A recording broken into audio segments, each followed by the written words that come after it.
Have you guys seen the movie Remember Me? It's a Robert Pattinson driven movie, and it's classic. Girl has a bad home life, but she meets Boy, and Boy makes her life that much better. Well, this movie's plot twist, right? Boy, played by Robert Pattinson, goes to work in the World Trade Center on 9/11. And I was watching that like, what? That didn't need to be a twist in your movie. You did that. You don't even know why you did that. I want to explore some of the worst plot twists ever.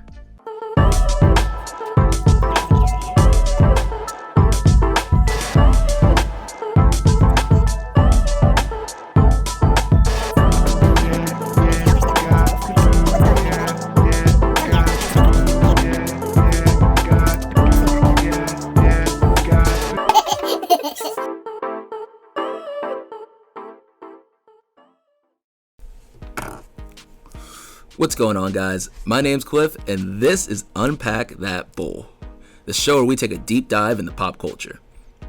On this episode, we're going to take a deep dive into some of the worst movie twists ever.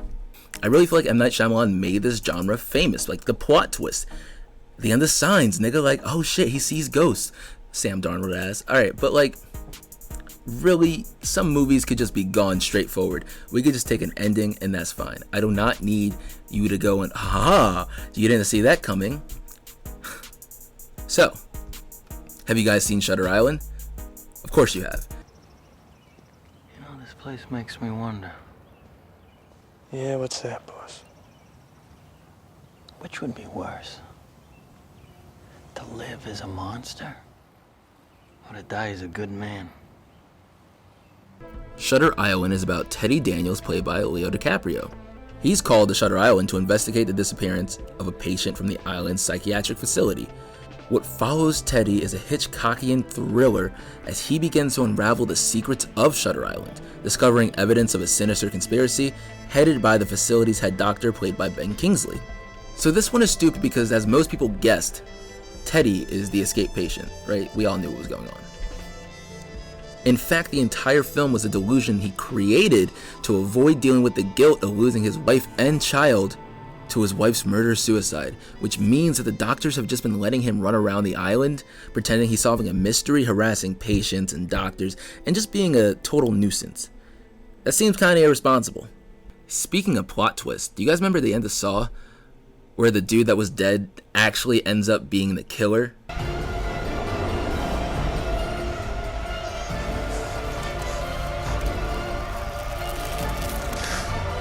But how? How though? Because doesn't he have cancer? Playing on the nerves of the audience who just watched Carrie Elway's character commit self-harm, the first Saw's finale rapidly recaps the previous 80 minutes in a flashback with snippets of dialogue that reveals that Zeb, who we thought was the killer, is just a pawn. The mastermind is actually John, one of Dr. Gordon's cancer patients, who applied prosthetics to his head so that he pretended to be dead in a room with no bed. So the movie ends before you can think about the fact that at least I don't think a person with cancer who is dying could pretend to be dead in a room with two dudes for hours. That just doesn't seem plausible. But it ends and goes to the next Saw, and he's dead there. Honestly, I don't watch a lot of the Saws. I caught snippets of gore here and there. Speaking of the man who inspired this list, I want to talk about M. Night Shyamalan's movie The Village.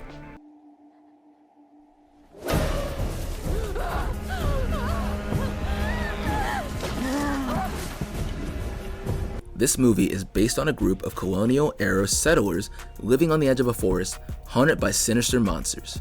When Ivy, played by Bryce Dallas Howard's fiance, is stabbed by a rival, she goes out in the woods to find medicine to save his life, believing that the creatures might pity her because she's blind. The twist in this movie is that when she stumbles out into the highway, she's actually in modern day, and it's a fucking highway, and the cop or security guard is like, "What are you doing over here?" And I think the twist is stupid because the monsters end up being the elders in costume, and the costumes actually look like shit up close.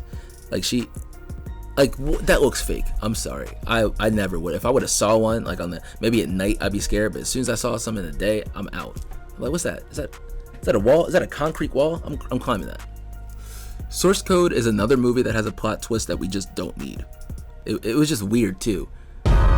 Think, Captain, remember back. Who bombed the train? I don't know who bombed the train. Then try again. Wait, no,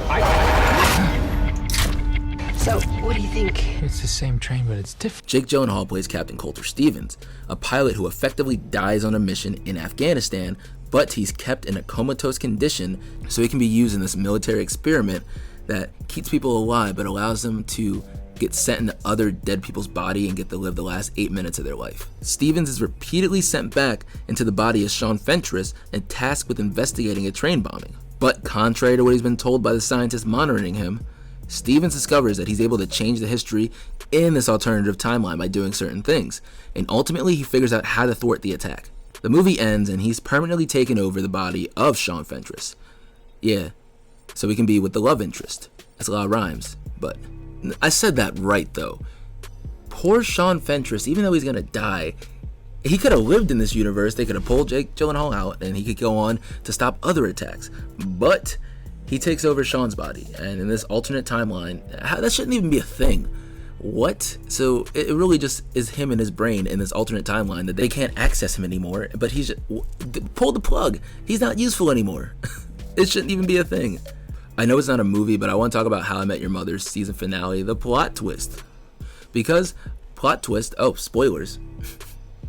The mother dies, and it's actually Robin that Ted marries all along. So it's not How I Met Your Mother as much as it is, yeah, How I Met Your Mother and How I Banged a Bunch of Women, and then How I Got to Be with Robin. That's actually the name of the show. It's so stupid. So, I think the most egregious plot twist ever is definitely 7, alright? What's in the box? What's in the box? It's Brad Pitt's character's wife's head? Shoot that nigga. Now, that's cool. It's a really good movie.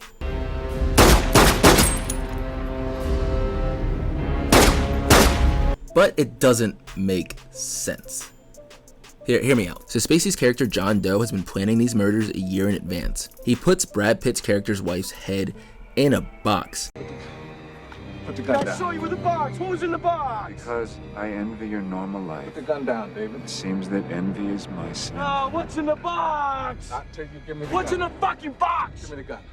But the outside of the box is clean. See, that couldn't have been planned for a couple days, maybe a couple hours. Brad Pitt's character Mills is only in town for a week, so this was very last minute. In fact, the Pride murders took place that morning. And then John Doe turns himself in later that day. We also know that Mills was in bed with his wife the night before, so that means John Doe had to have done this very early in the morning, maybe before the Pride murders, but definitely after Mills goes to work. And then he has to quickly saw through her spinal column. Now that's not even encountering, he has to get the head in the box neatly, but I get it, lay down some tarp, put the head in the middle, tarp, box. Cool.